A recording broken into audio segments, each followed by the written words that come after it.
할렐루야. 피곤하시죠? 허리를 이렇게 한번 쫙 펴보실까요? 오늘도 하나님 말씀 잘 듣고 말씀 안에서 여러분들이 승리하는 비결 얻는 귀한 예배 시간 될 수 있기를 축복합니다. 읽은 본문의 말씀을 중심으로 해서 오늘 말씀 제목은 예수님이면 충분합니다. 제목부터가 은혜가 되죠? 예수님이면 충분합니다 라는 제목으로 하나님 말씀 증거하도록 하겠습니다. 오늘날 많은 청년들은 자신을 증명할 수 있는 스펙을 쌓기 위해 할 수 있는 모든 방법을 동원하며 살아갑니다. 그래서 이른바 스펙 6종 세트라고 하는 말도 있는데요, 여러분들 스펙 6종 세트 혹시 그런 말 들어보셨습니까? 학력, 학점, 토익 점수, 인턴십 자격증, 봉사활동, 이 6가지가 스펙 6종 세트라고 합니다. 아마 젊은이들은 이 6가지 자격을, 조건을 갖추기 위해서 얼마나 노력을 많이 하고 살아가고 있는지 모릅니다. 그런데 여기에 한 가지를 더해서 7종 세트가 돼야 진짜 완성이 된다 합니다. 그 한 가지는 성형수술입니다. 인공적인 아름다움과 멋짐도 스펙의 일부가 될 수 있다는 것은 오늘날 얼마나 많은 젊은이들이 자신의 가치를 높이는 일에 목을 메고 살고 있는지를 잘 보여줍니다. 그래서 오늘날은 취업을 준비하고 있는 취업 준비생들 뿐만 아니라 이미 직장 생활을 잘 하고 있는 직장인들도 더 좋은 스펙, 더 많은 스펙을 얻고 취득하고 누리기 위해서 그렇게 애를 많이 쓴다 합니다. 그래서 사회적으로는 스펙 강박증, 스펙 후유증, 증후군, 이러한 말들도 유행하고 있는 것이 현실인데요, 2010년에 김정태라고 하는 작가가 쓴 스토리가 스펙을 이긴다라고 하는 책이 있습니다. 그 책의 서문에 보면은 두 호텔 이야기가 나오고 있어요. 두 호텔 이야기가 나오고 있는데, 첫 번째 호텔은 세계에서 유일한 7성급 호텔, 여러분들 5성급 호텔 혹시 투숙해 보셨습니까? 네, 많이 계시네요. 7성급 호텔, 세계에서 유일한 7성급 호텔이 아랍에미레이트 두바이에 있다고 합니다. 그 호텔에 대한 이야기고, 두 번째 호텔은 필리핀에 있는 마닐라 호텔에 관한 이야기인데요, 이 김정태라고 하는 작가가 두바이에 출장을 갔다가 이제 반나절 정도 시간이 되어서 이 시티 투어를 해야 되겠다 싶어서 신청을 하고 관광버스를 타고 이동하는데, 함께 탑승한 한 20명 정도 되는 관광객들이 이 다 두바이의 초행객들이었던 것 같습니다. 그래서 관광객이 앞에서 아주 신이 나서 큰 목소리로 피치를 올려가며, 오른편을 보십시오, 세계 최초의 자가 부상 열차입니다. 또 오후 1시 쪽을 보십시오, 그러면은 세계 최대의 쇼핑몰입니다 라는 식으로 세계 최고, 최대, 최초라고 하는 말을 계속 남발하면서 관광객들에게 이렇게 두바이의 위상을 자랑하고 소개하는 시간을 가졌다고 해요. 한 20명 되는 관광객들이 처음에는 그 창가에 매달려서 어디가 세계 최초고, 어디가 세계 최대고, 어디가 세계 최고고 하느냐 하면서 쳐다보고 사진 찍고 하는 일에 마음을 다 빼앗기고 있다가, 조금 더 시간이 지나면서 계속해서 세계 최대, 최초, 최고 하다 보니까 이 관광객들이 더 이상 지쳐버렸어요. 식상함을 느끼게 된 것이죠. 더 이상 가이드의 말에 감탄하지 않았다 합니다. 그리고 마침내 자칭 타칭 세계 최고 수준의 호텔이라 할 수 있는 7성급 호텔 부르주 알 아랍이라고 하는 배 모양이 이렇게 뒤집어서 세워놓은 것 같은, 여러분들 아마 사진으로 보신 적이 있으실 것 같은데, 그 호텔이 이제 전방에 탁 나오고 있는 순간이었어요. 근데 이미 식상함에 질려버린 관광객들은 그 7성급 호텔의 그 어마어마한 모습이 등장하고 있어도 별로 놀라지 않았다, 호응을 보이지 않았다 합니다. 그렇게 두바이의 출장을 마친 저자는 몇 개월 후에 필리핀으로도 해외 출장을 가게 되었다 해요. 수도 마닐라에서 투숙을 하게 된 호텔은 이미 만들어진 지, 세워진 지 무려 100년이 넘은 아주 오래된 유서 깊은 호텔이었습니다. 이 호텔에는 미국 대통령이었던 아이젠하워, 또 전설적인 가수 비틀즈, 영화배우 존 웨인, 정치인 로버트 케네디 등 수많은 유명 인사들이 이 호텔을 이용하여 묵었었다 합니다. 100년의 세월이 지나며 건물 이곳저곳 여러 가지 전쟁의 상처와 상흔들이 있고 100년의 시간을 지나는 동안 보수의 보수를 한다 했지만 그래도 낡아버린 100년이 넘은 마닐라 호텔, 그닥 그렇게 볼거리도 즐길거리도 없었을 것이지만 이 마닐라 호텔은 그 호텔만의 정서와 역사가 있어서 세계 각국의 여행자들을 불러 모으는 아주 유명한 호텔이었다고 합니다. 그래서 저자는 이 책의 서문에서 두 호텔 이야기를 꺼내어 이야기를 시작합니다. 부르주 알 아랍 호텔이 세계 최대의 호텔이라면 마닐라 호텔은 세계에서 유일한 호텔이다 라고 지칭하며, 최고와 최대는 시간이 지나가면 식상하게 되고 우리의 시선을 앗아가게 되는 일들도 지쳐버리게 되지만, 유일함이라는 것은 아무리 시간이 지나도 그 타이틀을 빼앗기지 않을 뿐만 아니라 오히려 시간이 지나갈수록 더욱 빛을 발하게 된다라고 하는 이야기를 하면서, 우리의 인생 가운데도 언제나 최고 최대를 꿈꾸는 스펙의 사람은 유일함을 추구하는 스토리의 사람을 절대 이길 수 없다라고 하는 것이 이 책의 핵심적인 줄거리였습니다. 오늘 우리가 읽은 이 본문 속에는 일평생 최고가 되겠다, 최대가 되겠다, 최초가 되겠다라고 생각하며 오로지 스펙을 쌓는 일에 자신의 삶을 갈아 넣었던 이른바 스펙의 사람 바울이 어떻게 하나님을 만남으로 말미암아 스토리의 사람으로 변화되었는가 하는 그 과정을 우리에게 잘 보여주고 있는 본문입니다. 사도 바울은 지금 어디에 있어요? 빌립보서를 쓸 때 바울이 어디 있다 했죠? 로마의 감옥 안에 갇혀 있었다 했지요. 자유도 없었고 물질도 마음껏 사용할 수 없었고, 심지어 재판의 결과에 따라 내일의 생사도 불투명한 그런 아주 절망적인 상황에 처해 있었습니다. 그럼에도 불구하고 그는 빌립보서 전체의 말씀을 통해서 강조하고 있는 것이 있다 했습니다.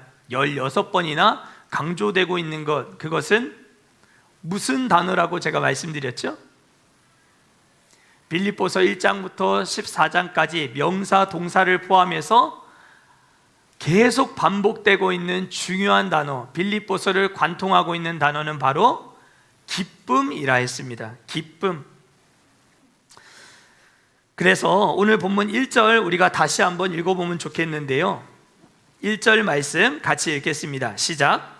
끝으로 나의 형제들아, 주 안에서 기뻐하라. 너희에게 같은 말을 쓰는 것이 내게는 수고로움이 없고 너희에게는 안전하니라. 아멘. 바울 서신에서 끝으로라고 하는 부사가 나오면 그 이후에 등장하는 문장은 바울 서신에서 굉장히 강조하고자 하는 메시지인 경우들이 많이 있었습니다. 그러니까 오늘 3장으로 넘어오면서 분위기가 조금 사뭇 달라지며 화제의 전환을 하면서 바울은 기뻐하라 라고 하는 말을 하고 싶은 것이죠. 그런데 그 기쁨이 어디 안에 있는 기쁨이라는 거예요? 주 안에 있는 기쁨을 말하고 싶은 거예요. 신앙인의 참된 기쁨은 주 밖에 있는 것이 아니라는 것이죠. 세상에서 나의 나됨을 드러내고 싶어하는 나의 자격과 증명과 또 청년들, 젊은이들이 혈안이 되어 있는 스펙을 쌓거나 공로를 세우는 그 일이 우리 신앙인의 참된 기쁨의 영역 가운데 들어올 수 없는 일이다라고 바울은 말하고 싶은 것입니다. 주 안에서 누리는 기쁨이라는 건 조건이나 자격을 갖추는 세상적인 스펙을 쌓아 나가는 능동적인 기쁨, 내가 쟁취하여 내가 차지하는 기쁨을 말하는 것이 아니라 설명할 수 없는 하나님의 찾아오심과 만나주심 속에서 하나님께서 내 인생을 사로잡아 주시는 능동적인 기쁨이 아니라 수동적인 기쁨, 수동태의 기쁨에 사로잡힐 때 우리는 예수님 한 분이면 충분하다라고 하는 고백을 드릴 수 있는 신앙이 될 수 있다라고 그는 말하고 싶어 하는 것입니다. 사랑하는 성도 여러분, 저를 따라 한번 하실까요? 예수님이면 충분합니다. 예수님이면 충분합니다. 여러분들의 삶에도 주 안에서 누릴 수 있는 그 기쁨으로 말미암아 수동태의 기쁨이 여러분들에게 임하여 하나님의 찾아오심과 설명할 수 없는 하나님의 만나주심으로 말미암아 여러분들의 기쁨이 수동적인 그런 기쁨으로 말미암은 예수님으로의 충만함, 여러분들의 것이 되실 수 있기를 축복합니다. 바울은 오늘 본문 속에서 그 기쁨을 누릴 수 있는 방법을 구체적으로 소개하고 있습니다. 우리가 예수 그리스도 한 분만으로 충분한 삶을 살기 위해서 필요한 것은 먼저 세상의 자랑거리들을 배설물로 여길 줄 알아야 한다라고 바울은 고백하고 있습니다. 오늘 본문 1절에서 3절은 빌립보 교회 안에서 활동하는 거짓 교사들, 율법주의자들을 향해서 바울이 개와 같다라고까지 이야기하며 육체를 자랑하고 할례를 받아야만 구원 얻는다고 주장하는 그들의 교훈을 삼갈 것을 경고하면서 그리스도 예수께 속한 자, 예수님 한 분만으로 충만한 사람은 세 가지를 하는 사람이다라고 말하고 있습니다. 첫 번째, 성령으로 봉사하며, 두 번째, 예수 그리스도를 자랑하며, 마지막 세 번째, 자기의 육체를 신뢰하지 않는 사람이다. 그러면서 그 육체를 신뢰하지 않는 것이 어떠한 삶을 사는 것인지를 자신의 간증을 통해서 고백하고 있는 모습을 보게 됩니다. 그래서 오늘 본문 5절, 6절은 사실은 바울의 그 인생 가운데 있었던 화려한 이력서와 같은 그 대목이다라고 말할 수가 있어요. 육체적으로, 세상적으로 신뢰할 만한 너무나도 많은 조건을 가지고 있었던, 세상적으로는 너무나도 자랑할 것이 많이 있었던 바울, 그는 어떤 사람이었는가? 그의 이력서를 한번 우리가 뜯어볼까요? 5절, 6절인데요 그는 태어난 지 8일 만에 뭘 받아요? 할례를 받아요. 어느 족속이에요? 이스라엘 족속. 또 어떤 사람이에요? 베냐민 지파 사람이라고 말하죠. 그리고 히브리인 중에 히브리인이요, 율법으로는 바리새인이요, 또 열심의 영역에서는 교회를 박해할 정도로 아주 치밀한 사람이었고, 율법의 의에 대해서는 흠이 없었던 사람, 그가 이런 아주 화려한 이력을 가지고 있었던 사람이었다라고 하는 것은 그가 그 당시 당대에 시대가 요구하는 완벽한 스펙을 갖추고 있었던 이른바 엄친아와 같은 사람이었다라고 하는 것을 가르쳐 주는 것입니다. 그는 젊은 나이에 자기 힘으로 취할 수 있는 능동적인 자격과 조건을 취하여서 그 기쁨을 가지고 아주 화려한 이력서를 써내려가던 스펙의 사람이었습니다. 유대인들은 할례를 주로 8일이 지난, 남자아이가 태어났을 때 8일이 지난 그 날의 오전에 할례를 보통 행했다고 합니다. 다른 중요한 이스라엘의 명절, 절기와 이 할례를 행해야 할 8일째 되는 날이 겹치게 되더라도 할례를 연기하거나 미루는 일은 절대 없었습니다. 할례는 말하자면 남자가 하나님 앞에서 언약의 자손으로 부름받았다라고 하는 것을 사람들에게 증명할 수 있는 몸에 새긴 주민등록증과 같은 신분증명서가 바로 할례였습니다. 그러니까 의학적으로 이 아이가 태어나서 8일이라고 하는 시간이 지났음에도 불구하고 의학적으로 좀 뭔가 문제가 있어서 할례를 행할 수 없는 경우를 피하고서는 할례는 연기되는 일이 한 번도 없었다고 합니다. 그리고 할례를 받는다는 것은 이가 이제 언약의 자손으로 하나님께 딱 품 안에 들어온 자녀가 되었다는 의미가 있기 때문에 사탄이 이 아이를 7일째 되는 날까지 어떻게든 공격을 많이 한다라고 유대인들은 생각하고 있었습니다. 그래서 7일에서 8일 넘어가는 그 밤은 온종일 이 아이 부모가 그 가족과 친지와 이웃들을 불러놓고 축하 파티를 하고 난 이후에 성경을 밤새도록 공부하는 일을 이 유대인 부모들이 했다고 해요. 그 밤을 이른바 일명 지키는 밤이라고 부르기도 했다 합니다. 그 과정을 통해서 8일째 되는 날 할례를 받았던 바울, 그거는 아주 바울의 인생에 화려한 출발을 터뜨리는 신호탄과 같았던 것입니다. 그리고 그는 이스라엘 족속의 사람이었다라고 말하고 있죠. 이스라엘 족속이라고 하는 것은 이스라엘 백성 히브리인이었다라고 하는 것을 의미하는 것이기도 하지만 이스라엘 사람들 중에서도 개종을 했거나 개종을 해서 유대인이 된 경우들도 있었기 때문에 이스라엘 족속이다라고 하는 것 자체는 나는 뼈대 있는 혈통적으로도 그 가문이 아주 명문 가문 출신이다라고 하는 것을 말하고자 하는 것이 이스라엘 족속이라고 하는 단어가 갖고 있는 의미였습니다. 또 베냐민 지파라고 하죠. 베냐민 지파는 이스라엘 12개 지파 중에서도 왕을 배출했던 지파로, 이스라엘 통일, 이스라엘의 초대왕 사울을 배출했던 지파로 12지파 중에서도 이스라엘 족속들 중에서도 단연코 왕을 배출한 최고의 지파라, 그렇게 말할 수 있는 바울의 큰 자랑이었습니다.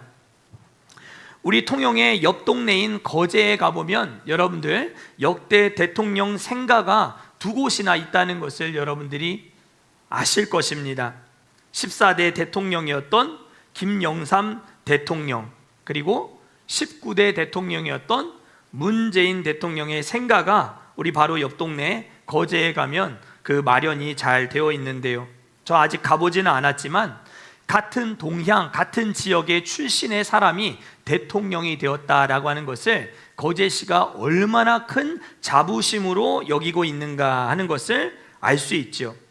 바울이 지금 베냐민 지파 출신이다라고 말하고 있는 것은 내가 바로 그런 지파에 속한 아주 큰 자부심을 갖고 있는 사람이다라고 하는 것을 말하는 것입니다.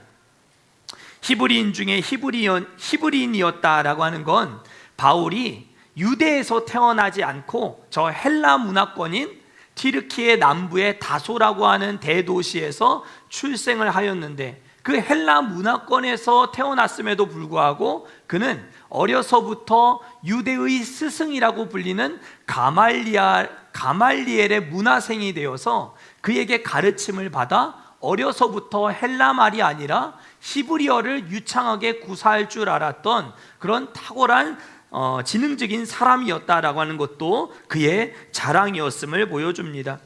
그래서 그는 능동적인 기쁨을 취하여 스스로 바리새인 중에 바리새인이 되었고 열심으로는 교회를 박해하는 일에 앞장서는 빠지지 않는 사람이 되었고 율법의 의에 있어서는 흠을 잡을 수 없는 아주 완벽한 스펙의 사람이 되었다라고 하는 것을 오늘 본문 5절 6절이 보여주고 있는 것이죠. 그런데 바울은 이어지는 7절과 8절에서 위대한 반전의 고백을 하고 있습니다. 왜 그런 고백을 할 수 있었는가를 우리는 오늘 주목해야 합니다. 7절 8절 말씀은 우리가 같이 한번 읽겠습니다. 시작.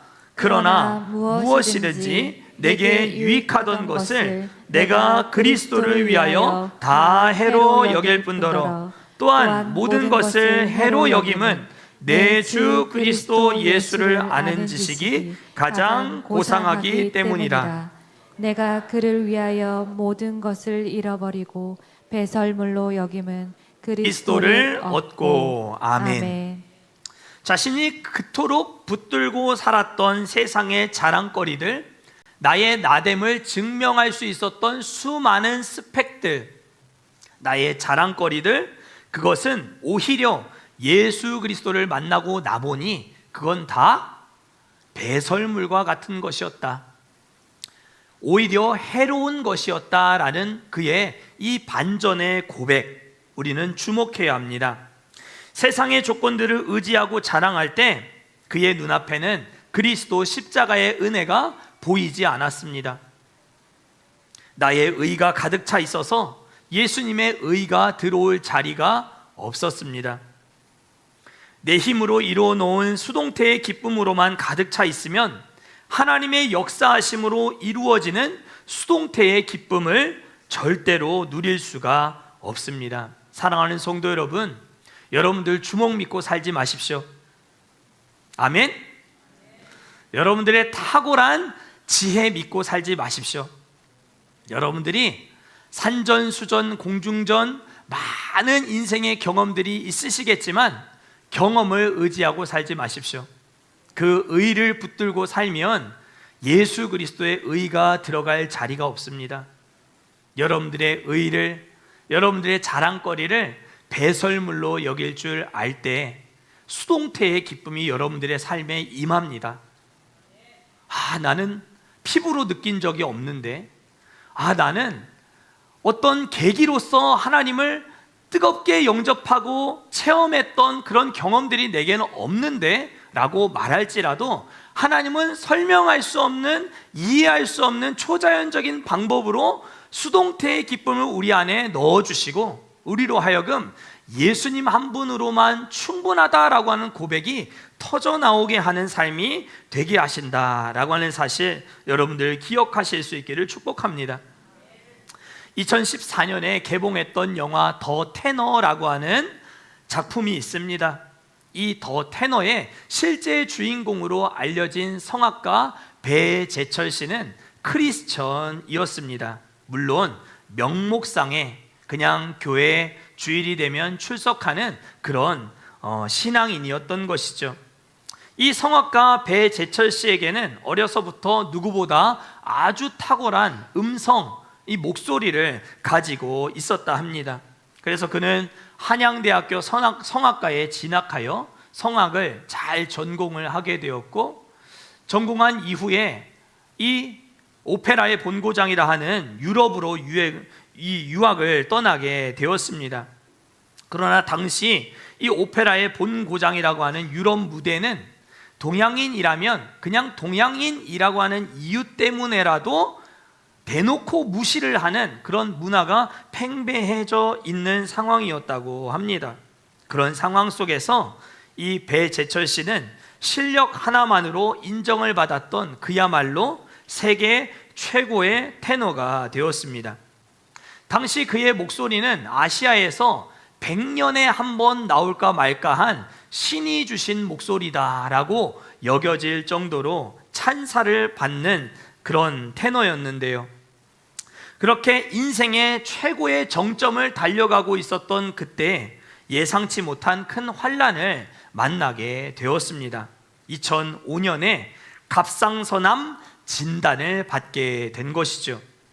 그리고 이 암을 치료하는 수술을 받는 과정 속에 성대의 신경을 건드림으로 말미암아 배재철 씨는 생명보다 귀하게 여겼던 그 천상의 목소리를 한순간에 잃어버리게 되었습니다. 여러분들 한번 생각해 보십시오. 성악가가 목소리를 잃어버린다. 그거는 화가가 손목을 잃어버리는 것과 똑같은 일 아니었겠습니까? 축구 선수가 다리를 잃는 것과 같은 일 아니었겠습니까? 그런데 그때 그 힘겨운 시간을 보내고 있었던 배재철 씨를 붙들어 준 것이 하나 있었다고 합니다.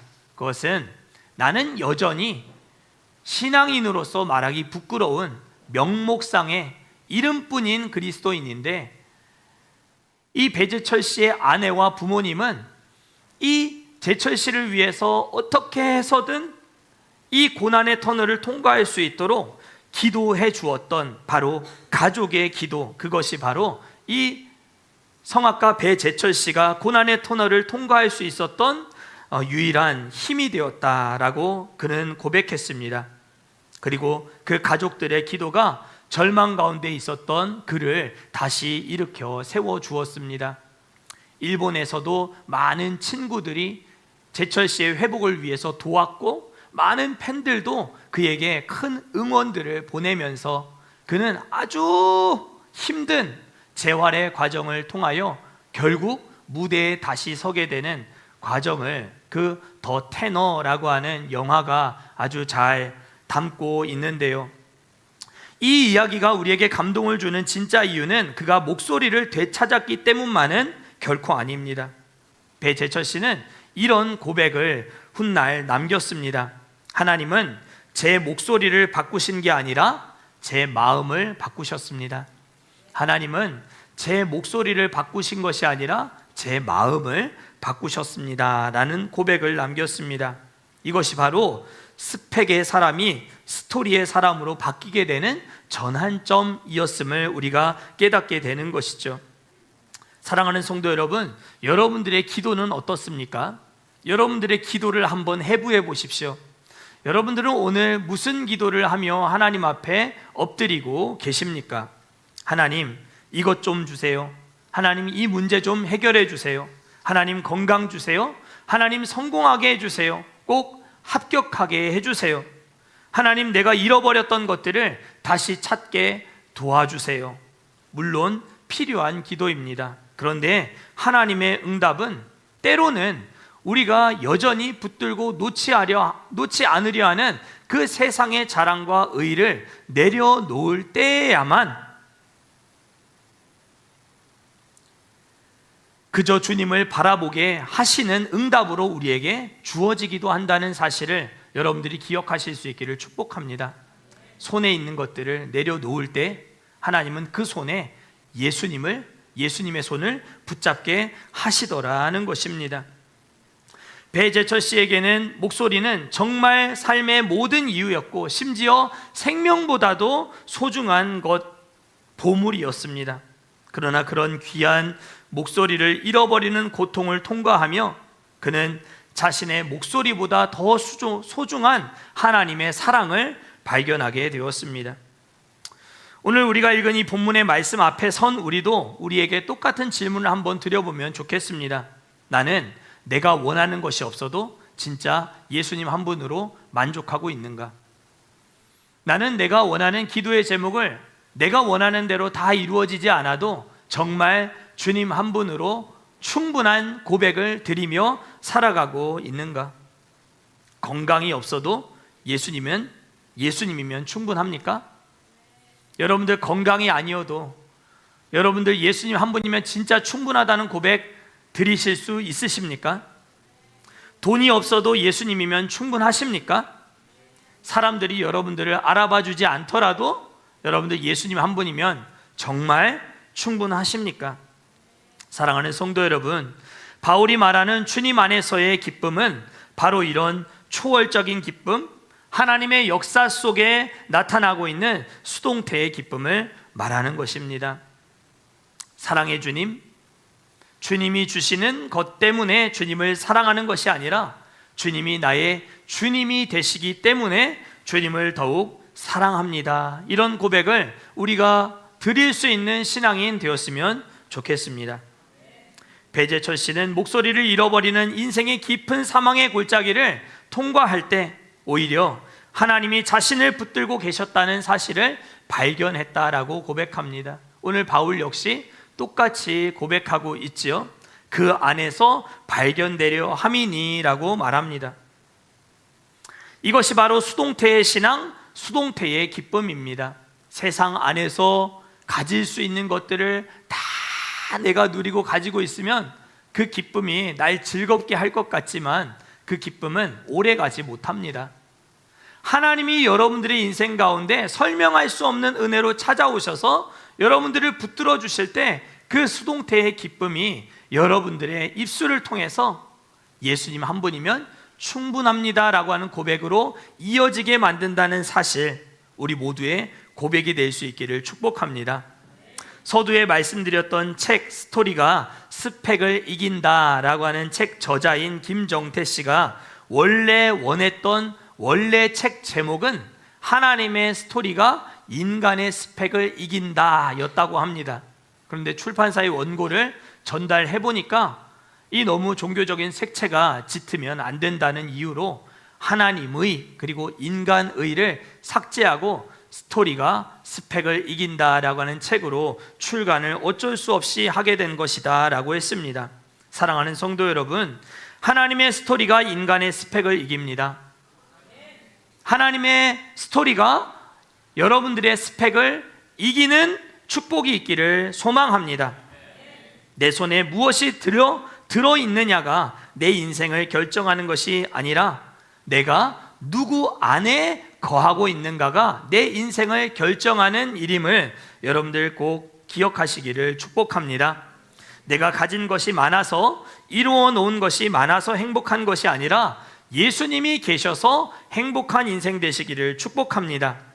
내 인생이 완벽해서 감사한 것이 아니라 완벽하지 않은 내 인생을 하나님이 붙들어 주시고 계시기 때문에 감사하실 수 있는 저와 우리 모두 될 수 있기를 주의 이름으로 간절히 축원합니다. 우리 두 주먹을 내시고 예수님이면 충분합니다. 저를 따라가 같이 하시죠. 예수님이면 충분합니다. 한 번만 더 합시다. 예수님이면 충분합니다. 이러한 고백을 여러분들이 다 하실 수 있는 믿음의 사람들 되실 수 있기를 소망합니다. 우리 다 같이 7절, 9절까지 말씀을 마지막으로 큰 소리로 한번 다시 읽고 우리 찬양하고 축도로 모든 예배 마치면 좋겠습니다. 우리 7절에서 9절까지 말씀 같이 다시 한번 읽겠습니다. 시작. 그러나 무엇이든지 내게 유익하던 것을 내가 그리스도를 위하여 다 해로 여길 뿐더러 또한 모든 것을 해로 여김은 내 주 그리스도 예수를 아는 지식이 가장 고상하기 때문이라. 내가 그를 위하여 모든 것을 잃어버리고 배설물로 여김은 그리스도를 얻고 그 안에서 발견되려 함이니 내가 가진 의는 율법에서 난 것이 아니요 오직 그리스도를 믿음으로 말미암은 것이니 곧 믿음으로 하나님께로부터 난 의라. 아멘. 우리 다 같이 자리에서 일어나시